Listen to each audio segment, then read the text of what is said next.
దేవుడు చెప్పినటువంటి విధానంలో ఈరోజు కొన్ని విషయాల్ని మనము దేవుడి గ్రంథం నుంచి నేర్చుకోవడానికి సిద్ధపడదాం.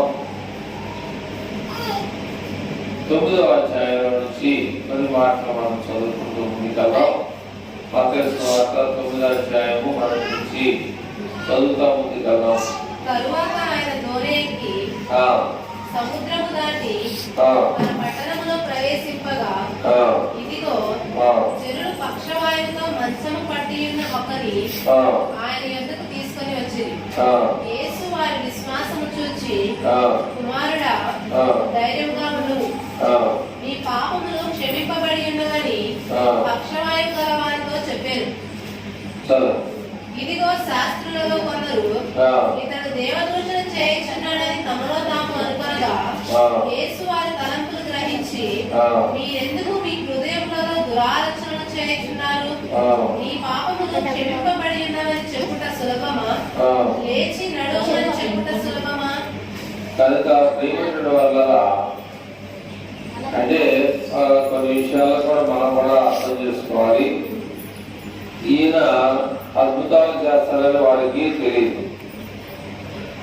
యేసు ప్రభువారు మహత్కార్యం చేస్తారని చెప్పేసి వారికి తెలియదు. అయితే పూర్వకాలంలో ఉన్నటువంటి విధానం ఏంటంటే, శాస్త్రులు అనేవారు, పరిసయ్యులు అనేవారు, సద్దుకైన వారు ఏంటంటే వారు బోధ చేస్తూ ఉండేవారు. ఏం బోధ చేస్తూ ఉండేవారు అంటే పాత నిబంధన యొక్క ధర్మశాస్త్రాన్ని వారు బోధిస్తూ ఉండేవారు. అయితే అద్భుతాలు అనేది శాస్త్రుల్లోనూ పరిసయ్యుల్లోనూ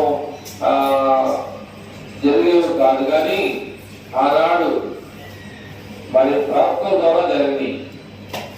ఏం జరిగినాయి? ప్రవక్తల ద్వారా అద్భుతాలు జరిగినాయి. ప్రవక్తలు అద్భుతాలు చేశారు. ఎవరన్నా మీరు చెప్పగలరా? ప్రవక్తలు అంటే ఎవరు? ఆ ప్రవక్తలు కొంతమంది అద్భుతాలు చేశారు. ఆ అద్భుతాలు చేసిన వాళ్ళలో వాళ్ళ పేర్లు ఎవరైనా మీకు తెలిస్తే పర్లేదు, తెలియపోయినా నేను చెప్తా. మొదటి అద్భుతాలు చేసినటువంటి వ్యక్తి ఎవరంటే మోషే. ఏం చేశాడంటే అద్భుతం చేశాడు. ఏ అద్భుతం చేశాడంటే చెప్పలేమన్నమాట. అన్ని అద్భుతాలు చేశాడు. ఎలా చేశాడు? మొట్టమొదటిగా ఐగుప్తులో ఉన్నటువంటి బానిసత్వంగా ఉన్నటువంటి ఇశ్రాయేలు ప్రజల్ని నడిపించడానికి గోడులను అద్భుతాలు చేశారు.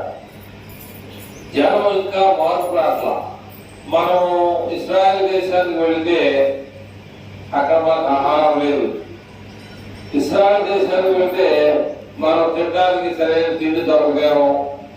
అలాగే ఐగుప్తులో మనకి ఫరో చక్రవర్తి ఆయన మంచి ఆహారాన్ని మనకు అందిస్తున్నారు. కాబట్టి అక్కడ వారు వెట్టి శాఖరి అంటే ఏంటి? వెట్టి శాఖరి అంటే ఇప్పుడు గవర్నమెంట్ ఒక నిర్ణయం తీసుకుంది. ఏమో నిర్ణయం తీసుకుంది? గవర్నమెంట్ ఉద్యోగి 8 గంటలు ఉద్యోగం చేయాలి.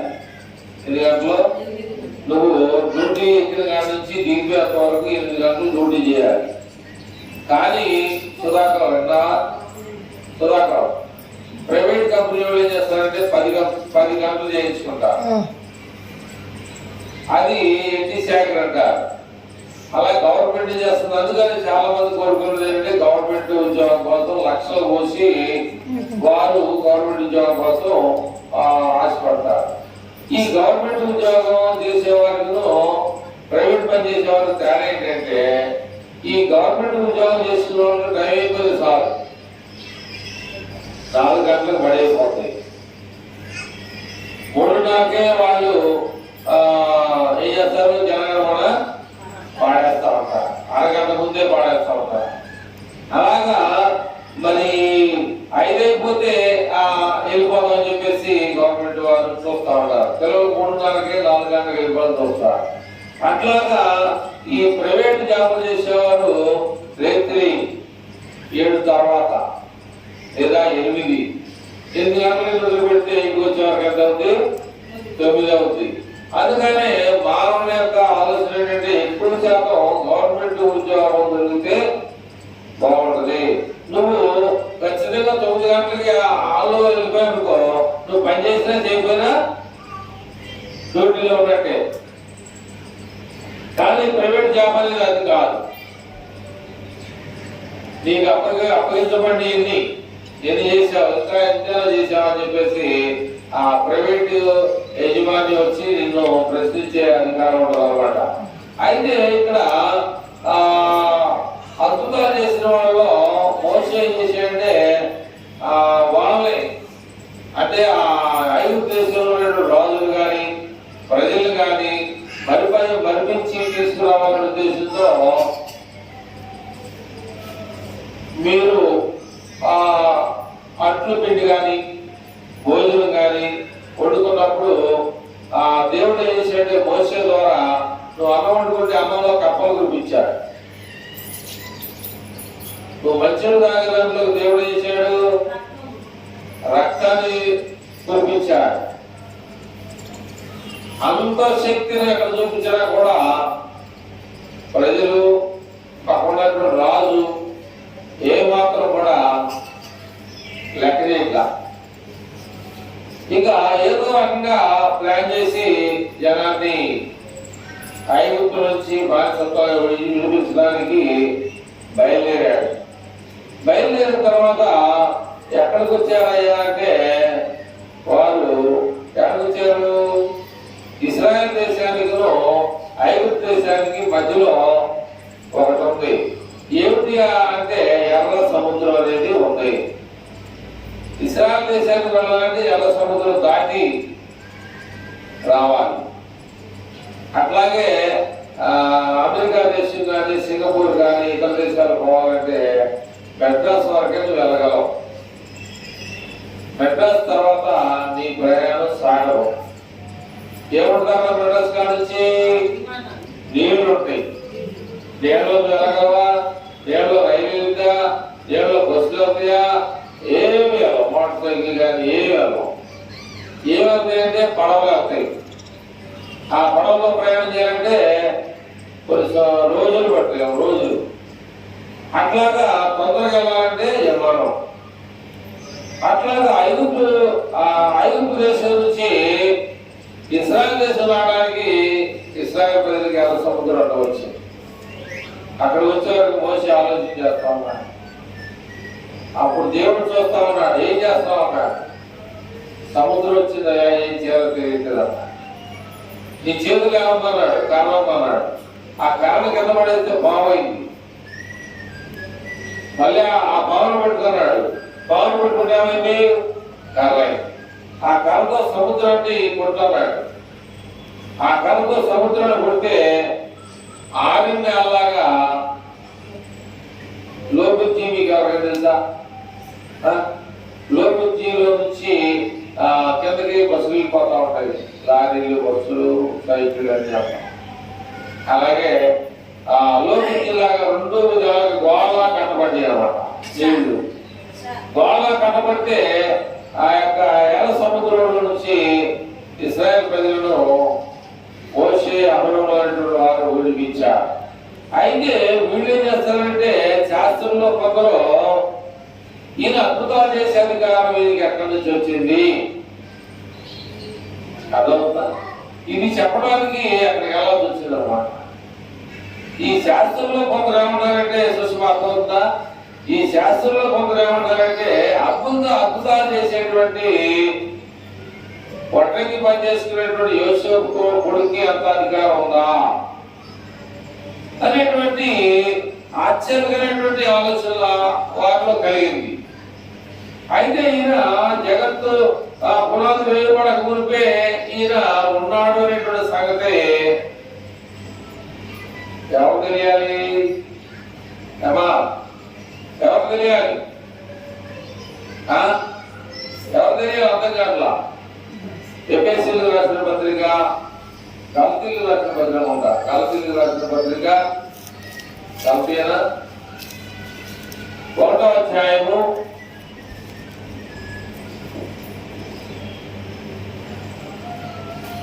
1వ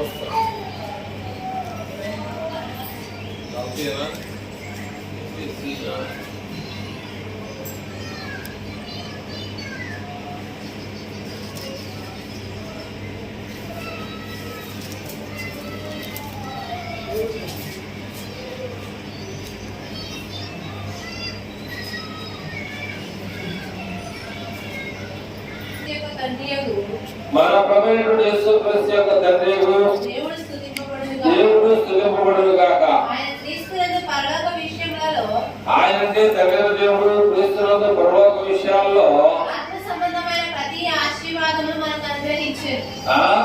ఆత్మ సంబంధమైన కాబట్టి చాలా మంది అనుకుంటారంటే దేవుడు నాకేం సహాయం చేయట్లేదు అనుకుంటారు. ఆత్మ సంబంధమైన ప్రతి ఆశీర్వాదమును మనకు అనుగ్రహించారు. దేవుడు మనకు ఇచ్చాడు. ఎట్లనగా తన ప్రియుని యందు తాను ఉచితముగా మనకు అనుగ్రహించిన తన కృపా మహిమకు కీర్తి కలుగునట్లు తన కృపా మహిమకు కీర్తి కలుగునట్లు తన చిత్త ప్రకారమైన దయా సంకల్పము తన చొప్పున చిత్త ప్రకారమైన దయా సంకల్పము చొప్పున యేసుక్రీస్తు ద్వారా యేసుక్రీస్తు ద్వారా తనకు కుమారులుగా స్వీకరించుటకై అంటే అక్కడ ఉన్నటువంటి శాస్త్రులు పరిచయాలు అట్లా ఉంచారు. వారు యేసు ప్రభువు రాకముందు వారు బోధ చేస్తున్నారు. ఏంటంటే తన చిత్త ప్రకారమైనటువంటి దయా సంకల్పం చొప్పున యేసుక్రీస్తు ద్వారా తనకు కుమారులుగా స్వీకరించుటకై యేసుక్రీస్తు ద్వారా తనకి కుమారుడుగా స్వీకరించుటకై మనలను ముందుగా కాబట్టి ఇక్కడ ఏం చేయాలంటే మనల్ని ముందుగా తన కోసం నిర్ణయించుకొని తన కోసము నిర్ణయించుకొని మనము తన ఎదుట పరిశుద్ధులమును కాబట్టి మనము తన ఎదుట పరిశుద్ధులమును నిర్దోషులమై ఉండవలెనని పరిశుద్ధులుగాను నిర్దోషులమై ఉండవాలని జగత్తు పునాది వేయబడక మునుపే అంటే ఏంటి? జగత్తు పునాది వేయబడక మునుపటి ఏంటి మనకు తెలియాలి. జగత్తు పునాది అంటే ఈ భూలోకం లేనప్పుడు, ఈ ఆకాశం లేనప్పుడు, ఈ భూమి మీద ఏమీ లేనప్పుడు జగత్తు పునాది వేయబడక మునుపే ప్రేమ చేత ఆయన క్రీస్తులో మనల్ని ఏర్పరచుకోలేదు. దేవుడు యొక్క ఉద్దేశం ఏంటంటే ఈ సృష్టి అనేది లేకముందే మనలను ఏం చేయాలనుకున్నాడు? ఆయన ఏం చేయాలనుకున్నాడు? ఏం చేయాలనుకున్నాడు? ఏం చేయాలనుకున్నాడంటే తన కోసం తన కుమారులుగాను కుమార్తెలుగాను స్వీకరించుటకై ముందుగానే మనల్ని ఏర్పాటు చేసుకున్నాడు. ఒకవేళ నీకు యేసు ప్రభు తెలియదేమో, ఒకసారి ఇట్లా జరుగుతుంది. మనం పరిశుద్ధులుగాను నిర్దోషులుగా ఉండవాలని అక్కడ జగత్తు పునాది వేయబడుతుంది. నేను చెప్పిందమ్మా. యేసుక్రీస్తు ద్వారా యేసుక్రీస్తు ద్వారా తనకు కుమారులుగా స్వీకరించుటకై తనకు కుమారుడుగాను స్వీకరించుటకై మనల్ని ముందుగా తన కోసం మనల్ని ముందుగా తన కోసం ఏం చేశాడు అంటే నిర్ణయించుకున్నట్టు మనము తన ఎదుట పరిశుద్ధులమును దేవుని ఎదుట ఎలా ఉండాలంట? పరిశుద్ధులమును నిర్దోషులమై ఉండాలని. జగత్తు పునాది వేయబడక మునుపే ఎప్పుడంటే ఈ భూమి ఆకాశము లేకముందే మనలను ఆయన ప్రేమ చేత పరిశుద్ధులుగాను నిర్దోషులుగా ఉండాలని ప్రేమ చేత మనలను అక్కడ ఆయన ఏర్పాటు చేసుకున్నాడు. చదువు. దేవుని కృపా మహాదైశ్వర్యమును బట్టి ఆ ప్రియుని యందు ఆయన రక్తము వలన మనకు విమోచనము అనగా మన అపరాధములను క్షమాపణ మనకు కలిగి ఉన్నది. కాలము సంపూర్ణమైనప్పుడు జరగవలసిన ఏర్పాటును బట్టి ఆయన తన దయా సంకల్పము చొప్పున తన చిత్తమును గూర్చిన మర్మమును మనకు తెలియజేసి మనకు సంపూర్ణమైన జ్ఞాన వివేచన కలుగుటకు ఆ కృపను మన ఎడల విస్తరింపజేశారు. ఈ సంకల్పమును బట్టి కనుక ప్రేమటువంటి వాళ్ళ జ్ఞానమును కృప ఐశ్వర్యమును మనకి ఎలా ఇచ్చాడు? దేవుడు ఉచితంగా ఇచ్చాడు. అంటే క్రీస్తు ఎక్కడ ఉన్నప్పుడు జగత్తు పునాది వేయబడక మునిపే క్రీస్తులో మనల్ని ఏర్పాటు చేసుకున్నప్పుడు అప్పుడు క్రీస్తు ఉన్నాడా లేదా? జగత్తు పునాది వేయబడక ముందు క్రీస్తు ఉన్నాడా లేదా? అమ్మాయి ఉన్నాడుగా. క్రీస్తులో మనల్ని ఏర్పాటు చేయాలని దేవుడు నిర్ణయం చేసుకున్నాడు. క్రీస్తులో మీరు కుమారులుగాను కుమార్తెలుగా ఉండాలని. అంతేనా? చదువు ఒకసారి. జగత్తు పునాది వేయబడక మొదలైంది. జగత్తు పునాది వేయబడక మునుపే ప్రేమ చేత ఆయన క్రీస్తులో మనల్ని ఏర్పాటు కాబట్టి మనమందరం కూడా క్రీస్తుకి జగత్తు పునాది వేయబడ మునిపే మనం ఉన్నాం. క్రీస్తు ద్వారా క్రీస్తులో ఉండాలని, క్రీస్తులో ఏర్పాటు చేయబడాలని ఉద్దేశంతో అక్కడ మరి చెప్పినట్టుగా మనం నేర్చుకుంటున్నాం. అయితే ఇక్కడ కూడా మీరు ఏం చేస్తారంటే యేసు ప్రభువాన్ని పాపాలు క్షమించగలిగే అధికారం మీకు ఎక్కడి నుంచి వచ్చింది అని మీరు అంటున్నారు. ఆయన దేని కోసం వచ్చాడు అనే సంగతి వాళ్ళకి తెలియాలి. ఆయన దేని కోసం వచ్చాడు అనే సంగతి ఎవరు తెలియాలి? ఎవరు తెలియాలి? మనకు కూడా తెలిసి ఉండాలి. మనకు కూడా తెలిసి ఉండాలంటే ఇక్కడ వాక్యం చెప్తుంది 13వ మత్తయి సువార్త 9:13 వాక్యం చెప్తుంది, అయితే నేను పాపులను పిలవచ్చితిని గాని నీతిమంతులను పిలవరాలేదు. కనుక నేను కనికరాన్ని కోరుతున్నాను కానీ బలిని కోరలేదు. కాబట్టి ఈ విషయాన్ని మీరు ఇంటికి వెళ్ళి చదువుకోండి అన్నాడు. ఈ వాక్యభావం ఏంటో మీరు ఇంటికి వెళ్ళి ఏం చేయాలంట? నేర్చుకోవాలని చెప్తున్నాడు. అక్కడ మీరు వెళ్ళి నేర్చుకోవాలని చెప్తున్నాడు. మనం ఏం చేస్తున్నాం అంటే ఎవరిని ఉద్దేశించి కాదు. మనం ఏం చేస్తున్నాం అంటే ఈ బైబిల్ తీసుకెళ్ళి ఇంటికాడ పెట్టి మంచిగా దాని మీద బూజు పడకుండా దాని పెట్టలను లేదంటే దాని బీరువాలో పెట్టి మళ్ళీ ఆదివారం తీసుకొస్తున్నాం. కానీ ఆయన ఏం చేయమంటాడు? అదే కదా ఏం చేయమంటాడు అక్కడ పదమూడులో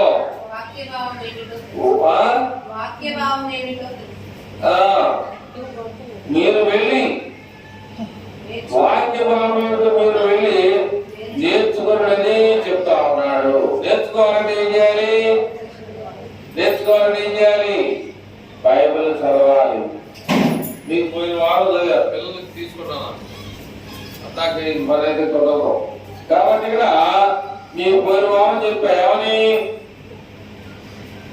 వంట పిల్లలు బైబిల్ గీజ్ ఉంది, నేర్చుకుంటారా? మీరు నేర్చుకుంటే మీకు బహుమానంతో పాటు బైబిల్ కూడా చదివినోళ్ళు అవుతారు, బైబిల్ బాగా అర్థం చేసుకున్న అవుతారు. అందుకని మీరు చదవాలి, బైబిల్ని మనం చదవాలి.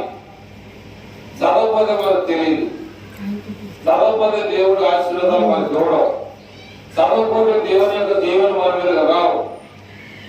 కాబట్టి ఇక్కడ యేసుక్రీస్తు ప్రభువారు కూడా ఈ లోకానికి వచ్చింది ఆయన నీతిమంతుల కోసం, దేవుని కోసం రాలేదు.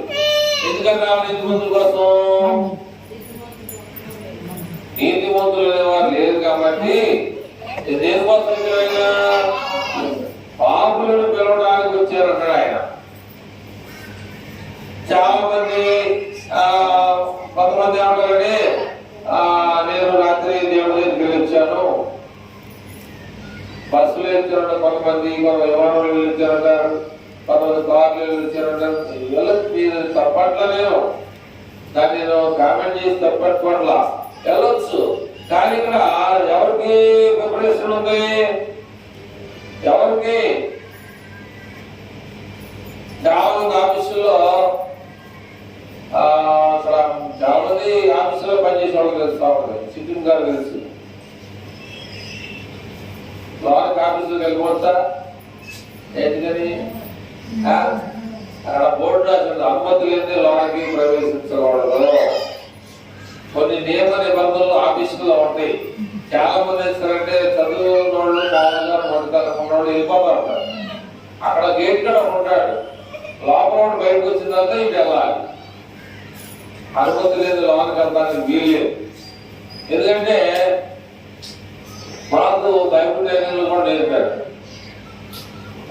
మీకు చాలాసార్లు కూడా చెప్పారు. చంద్రపాల్ గారు అనే ఒక ఆయన ఉన్నాడు, ఆయన అప్పటికే ఉన్నాడు వ్యక్తి.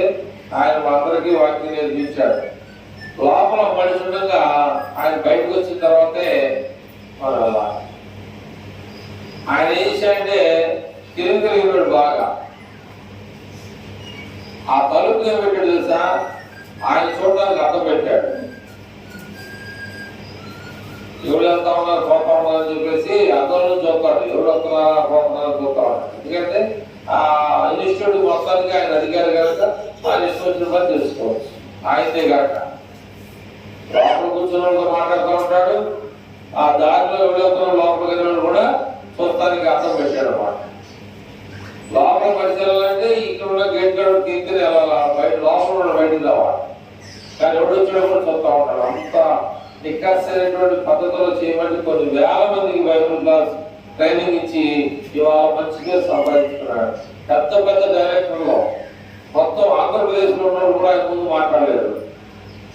ఆంధ్రాలో ఉన్న ఈ గ్రేస్ సంఘం డైరెక్టర్లు పెద్దోళ్ళే సరే చంద్రబాబు గారు అంటే అమ్మో ఆయన ముందు మేము చెప్పలేము. ఎందుకంటే నిజాయితీ, నీతి, ఒక నిక్కచ్చైనటువంటి విధానం ఎప్పుడైనా మనిషిని ఏం చేస్తుందంటే ఒక మంచి స్థితిలోకి తీసుకురాదు. ఒక వ్యక్తికి సన్మానం చేస్తారంటే అర్థం ఏంటి? ఆ వ్యక్తి చేసినటువంటి మంచి పనులు బట్టి ఆ సన్మానం చేస్తా. ఎక్కువగా ఆ సెప్టెంబర్ గారి స్కూల్లో యూనివర్సిటీలో చేస్తా ఉండవచ్చు. ఎందుకు చేస్తా ఉంటారంటే ఆ స్కూల్ బాగా పిల్లలకి చదువు నేర్పించిందనుకో వాళ్ళు అభినందిస్తూ ఉంటారు, ఆ స్కూల్ బాగా ఇచ్చేస్తా ఉంటారు. అట్లాంటి యేసు ప్రభు వారు అద్భుతాలు చేయడానికి లోకానికి వస్తే ఆయన ఏమంటారు అంటే ఇక చాలా జాగ్రత్తగా 4 చదవం. అంటే వారు ఏం మాట్లాడుతున్నారు అనే విషయాన్ని ఆలోచన చేసి, శాస్త్రులు ఏం మాట్లాడుతున్నారు దాన్ని ఆలోచన చేసి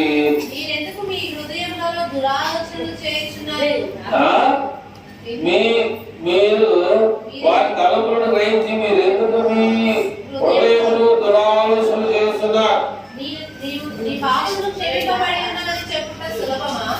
నీ పాపాలన్నీ పోయినని చెప్పడం అని చాలా తేలిక, లేచి నడవమని చెప్పడం ఇంకా తేలికైందా? అయినప్పటికీ పాపాలను క్షమించడానికి భూమి మీద మనిషి కుమారునికి అధికారము కలదని మీరు తెలుసుకోవాలని చెప్పి చూడండి. ఆయన ఏమన్నాయంటే పక్షవాయువు గలవారిని చూసి నీవు లేచి నీ మంచం ఎత్తుకొని నీ ఇంటికి పొమ్మని చెప్పగా వాడు లేచి తన ఇంటికి వెళ్ళారు. జనులు అది చూసి భయపడి మనుషులకు ఇంటికి అధికారం ఇచ్చినటువంటి దేవునికి ఏం చేశారంటే భయపడ్డారు. కనుక ప్రేమించిన వాళ్ళ మరి దేవుని యొక్క వాక్యంలో ఉన్నటువంటి విషయాన్ని బట్టి ఈనాడు చాలా మంది కూడా హైందవులు, హిందువులు అదే వారు కూడా యేసు ప్రభు దగ్గరికి వస్తారంటే నిజమనేది ఎవరు రా, నిజమనేది నిప్పులాంటిది. నిప్పేమంది మీద పడితే యేసు ప్రభు కూడా అలాంటి వాడే. నిజమనేది నిప్పులాంటిది. కనుక మనం దేవుని దగ్గర వస్తే దేవుడు మనల్ని నిజమైనటువంటి వారిగా చేస్తాడు. మనలో ఉన్నటువంటి చెడు స్వభావాన్ని తీసుకొస్తాడు. మనలో ఉన్నటువంటి ఏ రకమైనటువంటి ఈలోక సంబంధమైన మాలిన్యాన్ని తీసివేసే శక్తి అది దేవుని దగ్గర. నేను తీసివేయలేదు, నేను చెప్పేవాడిని కానీ చేయలేదు. దేవుడు చెప్పినట్టుగా వాక్యాన్ని ప్రకటించేవాడమే కానీ మనలో ఉన్న మాలిన్యాన్ని తీసివేసే అధికారం నాకు లేదు. అయితే దేవుడికి ఉంది, దేవుడు ఆ పని చేయగలడు. ఎందుకంటే అక్కడ ఏమన్నా పక్షమే గెలవండి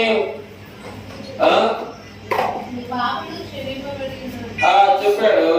కాబట్టి అక్కడ ఏమన్నాయంటే ఆలోచనలో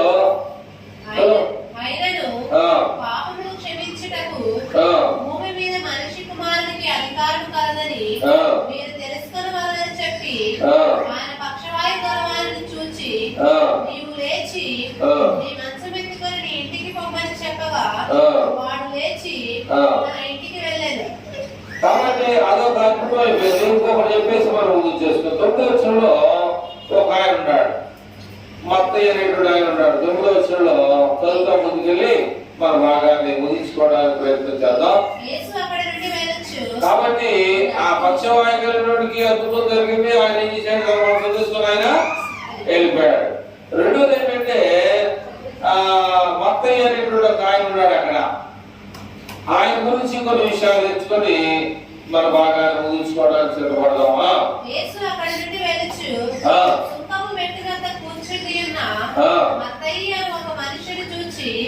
నన్ను వెంబడించుమని అతనితో చెప్పగా అతడు లేచి ఆయనను వెంబడించాడు. అంటే ఇక్కడ విషయాన్ని మనం జ్ఞాపకం చేసుకోవాలి.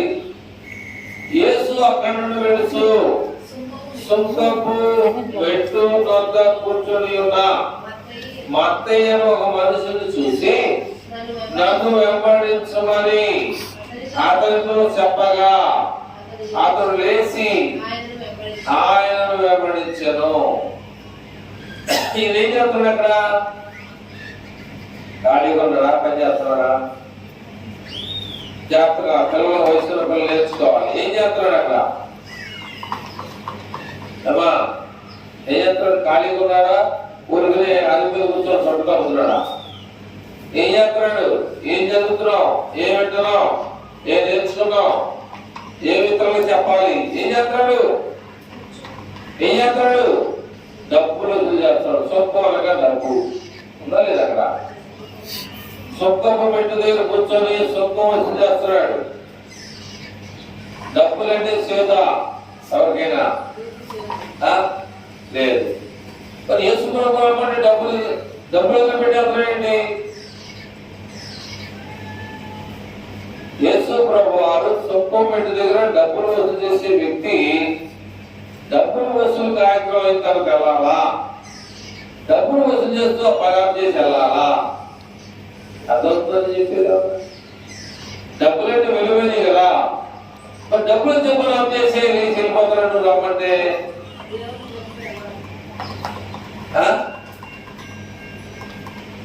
మీరు చాలా జాగ్రత్తగా నేర్చుకోకపోతే, చాలా జాగ్రత్తగా ఉండకపోతే దేవుని మీద ప్రేమ ఉండదు. డబ్బుల కన్నా దేవుని ప్రేమ ఎక్కువ అని చెప్పేసి ఆ మత్తయి అనేటువంటి వాడు డబ్బులు విడిచిపెట్టేసి వెళ్ళిపోతా ఉన్నాడు. ఎప్పుడో చెప్తున్నా నీకెంత ప్రేమ ఉంది ఆయనంటే, నీకెంత ప్రేమ ఉంది ఆయనంటే, ఆయనంటే నీకు ఎంత గౌరవం ఉంది, ఆయనంటే నీకు ఎంత ఆయన మీద అంత ఆప్యాయత ఉందనేటువంటి విషయాన్ని మనం నేర్చుకోవాలి. ఎవరితో చెప్తుంది కూర్చున్న మనం నేర్చుకోవాలి. ఈ సంగతి అంతా కూడా శాస్త్రుల పరిచయాలు కూడా తెలియక ఈయనేంటి అద్భుతాలు చేస్తున్నాడు, లేకపోతే ఏం చేస్తున్నాడు, రెండోది ఏం చేస్తున్నాడు? బాబుల దగ్గర ఏం చేస్తున్నాడు తెలుసా మీకు? బాబులతో కలిసి భోజనం చేయొచ్చా చేయకూడదా? బాబుతో కలిసి భోజనం చేయొచ్చా చేయకూడదా? మనుషులకు కావాల్సిన వేరు దేవుడికి కావాలి. తెలుగు రామా ముందుకి 9 నుంచి చదవగల కిందకమ్మా. ఇంటిలో భోజనమునకు యేసు కూర్చుండి ఉండగా ఇంటిలో భోజనమునకు అంటే ఇంటిలో అక్కడ పైన వేసి ఆయన వెంబడించాడు. కాబట్టి మత్తయ్య యేసు వెంబడించాడు. ఎక్కడికి వెళ్ళాడు అంటే మత్తయ్య ఇంట్లోకి వెళ్ళాడు. ఇంటిలో భోజనములకు యేసు కూర్చొని ఉండగా ఇదిగో సుంకరులను పాపులను అనేకులు వచ్చి ఆయన ఎద్దరు కూర్చుండేది. పరిసయ్యులు అది చూసి మీ బోధకుడు సుంకరులతోనూ పాపులతోనూ కలిసి ఎందుకు భోజనం చేస్తున్నాడని ఆయన శిష్యుని అడిగాడు. ఒకసారి ఆలోచించాడు. 12 మంది శిష్యులు ఏమంటారంటే వీళ్ళు మీ బోధకుడైతే బాబుతో కలిసి భోజనం చేస్తా ఉన్నాడు, మీ బోధకుడు బాబుతో కలిసి భోజనం చేయొచ్చా అని అడుగుతా ఉన్నారు. అర్థమవుతుందా? పాపులు అంటే ఈ లోకంలో ఉన్నవారందరూ పాపులు. అయితే మీ బోధకుడు పాపులతో కలిసి ఎందుకు భోజనం చేస్తా ఉన్నాడు అన్నాడు. తెలుసు ఆయన మాట ఆయన మాట విని రోగులకే గాని ఆరోగ్యం గలవారికి వైద్యుడు అక్కరలేదు కదా. ఆరోగ్యంగా ఉన్న వాడికి డాక్టర్ అవసరం లేదు అంటాడు. మీ బోధకుడు బాబుతో కలిసి భోజనం చేస్తాడు కదా, అది చేయొచ్చా అన్నప్పుడు ఆయన ఏమంటాడంటే, ఎవడైనా రోగంతో ఉంటే ఆ రోగంలో ఉన్నవాడికి పిల్లలు వేయాలి కానీ ఆరోగ్యంగా పని చేసుకుంటాడు. నీకు జ్వరం వచ్చిందని ఎక్కడదే ఆడు పని చేస్తున్నాడు. పని చేసేవాడు వెళ్ళి నీకు జ్వరం వచ్చిందంటే ఎక్కడదే లాగోడు వేస్తాడు పాపం. అందుకని ఇక్కడ దేవుడు ఏమంటే చాలా మంది ఏం చేస్తారంటే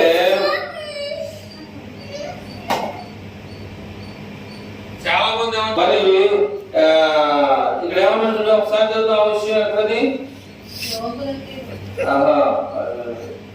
11 వచ్చిన పరిశీలన చూసి మీ అయ్యగారు ఏంటంటే అన్నాడు, ఎవరికి వెళ్ళారు మీ అయ్యగారు అనేవాడు కూడా లేకపోలేదుందా. ఎప్పుడూ రాసినటువంటి బైబిల్లో ఉన్నమాట ఎడకపోతే పోదు. ఇక్కడ మళ్ళీ ఉన్నాయి 11 వచ్చినలో పరిశీలన చూసి మీ బోధన అంట. ఆడికెవడు బోధకుడు? మీ బోధన అనే వాడికి బోధకుడు ఎవడో దేవుడు అక్కడే. అయ్యగారికి ఒక దేవుడు లేడు. ఈ లోపల ఎంతమంది అయ్యగారు ఉన్నారో అంతమందికి దేవుడు లేడు. ఎవడు బాధ చేసినా ఈ బైబులే, ఎవడు బాధ చేసినా ఈ దేవుడే, ఎవడు బాధ చేసినా ఈ క్రీస్తునే, ఎవడు బాధ చేసినా క్రీస్తు సంఘంలోకి రావాల్సిందే, ఎవడు బాధ చేసినా క్రీస్తు రక్తంలోనే కనపడాల్సిందే. ఎవడు బాధ చేసినా కానీ చనిపోయినోడు ఒకసారి మొదటి దశలోనికి రాసినటువంటి పత్రిక 4:15 మనం చూస్తే ఎవడ బాధ చేసినా ఆ క్రీస్తు చెప్తేనే లేగాలి భూమి మీద చెప్పాలి. మేము ప్రభు మాటను బట్టి మీతో చెప్పునదేమనగా ప్రభు రాకడ వరకు సజీవులమై నిలిచిండు మనము నిద్రించిన వారి కంటే ముందుగా ఆయన సన్నిధిని చేరము ఆర్భాటముతోను ప్రధాన దూత శబ్దముతోను దేవుని బోరతోను ఈ శబ్దాల ద్వారా పరలోకం నుండి ప్రభు వస్తారు.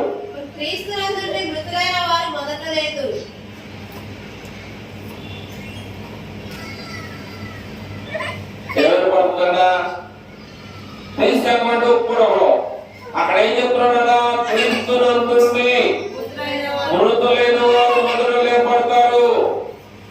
నీ క్రీస్తు అంటే నాకు తెలియదు. ఎవరు తెలుసు నీకు? యేసు ప్రభు తెలుసు. యేసు ప్రభు అంటే ఎవరు? క్రీస్తు అంటే ఎవరు?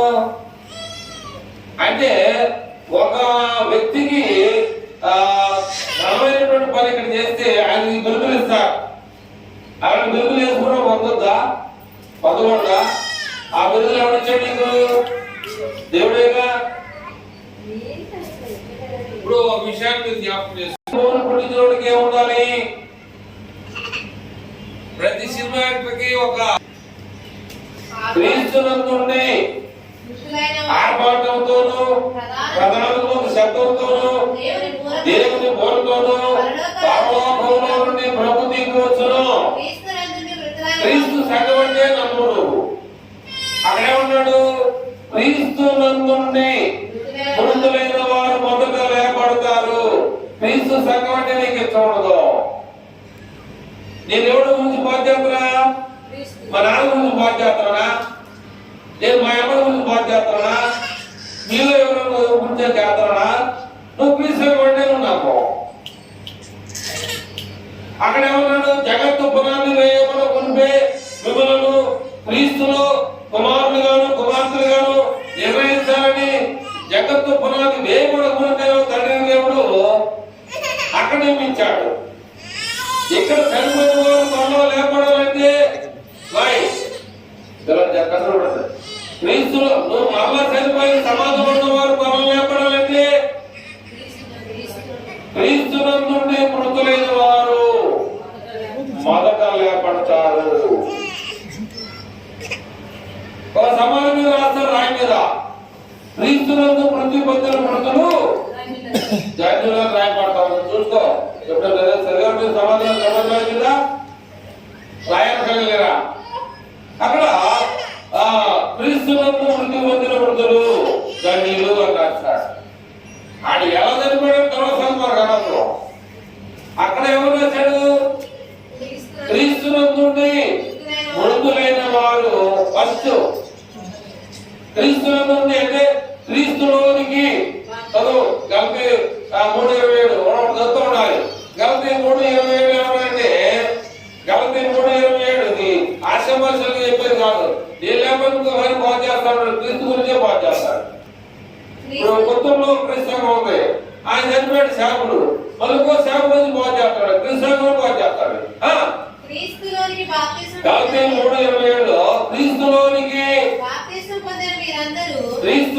బాప్తిసం పొందిన మీరందరూ నువ్వు నేను ఈ లోకంలో వాళ్ళందరూ కూడా క్రీస్తు ధరించుకోవాలి. చలికాలం కోట్లు ధరించుకుంటారు తప్పని అట్లా. కానీ నువ్వు క్రీస్తు ధరించుకున్నావా లేదా? క్రీస్తులో ఉన్నావా లేదా? ఒకవేళ క్రీస్తు వచ్చినప్పుడు ఆయన అడిగింది నువ్వు ఎక్కడున్నావు, అలమాను ఎక్కడున్నావు అని చెడుచాడు ఉంటాను.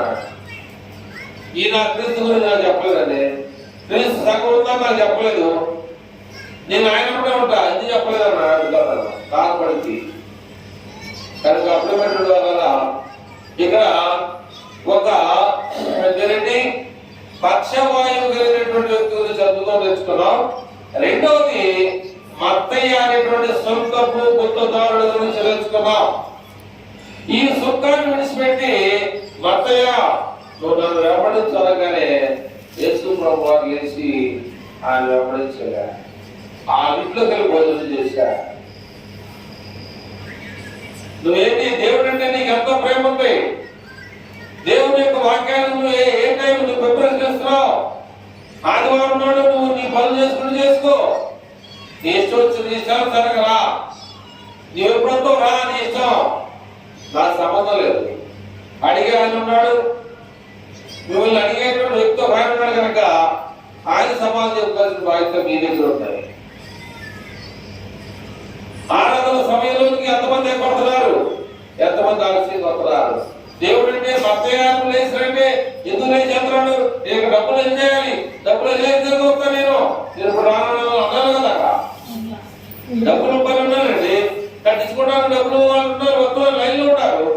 వాళ్ళు వదిలిపెట్టి ఎక్కడ వస్తా అలా చెందేటువంటి ఆయన దేవుడు చెప్తే సంగతి తెలిసి ఆయన ఏముందంటే మహిమ ఉంది, శక్తి ఉంది, బలం ఉంది, ఆశీర్వాదాలు ఉంటాయి. ఈ లోకంలో లేనివన్నీ కూడా ఆయన దగ్గర ఉన్నాయి. చివరిగా ఒక మాట చదివి దేవుని మాటలు ముగిస్తా ఉన్నాను. 13వ వచనాన్ని మత్తయి సువార్త 9:13 మీరేం గ్రహిస్తున్నారో, మీరేం అర్థం చేసుకున్నారో ఆలోచన చేయండి. అయితే నేను పాపులను పిలవడానికి వచ్చాను కానీ నీతిమంతులను పిలవరాలేదు. కనుక ఏం పోతున్నాయినా ఇది కావాలి మనకి. నాకు బలులొద్దు, కనికరము కలిగినటువంటి వారు ధన్యులు, వారు కనికరాన్ని పొందుతారు. దేవుడు కనికరము కలిగిన వాడు. శిలువలో ఉండి కూడా మీరేం చేస్తున్నారో మీరు తెలియదు కనుక వీళ్ళు వదిలిపెట్టండి అని చెప్పేసి ఆయన మాట వింటావో, ఈలోక సంబంధమైనటువంటి మాటలు వింటావో నువ్వే నిర్ణయించుకోమని చెప్పేసి దేవుడు పదే వాళ్ళందరినీ హెచ్చరిస్తా ఉన్నా. దేవుడు ఈ మాటలు దీవించి ఆశీర్వదించుగాక. ప్రార్థన చేసుకున్నాం.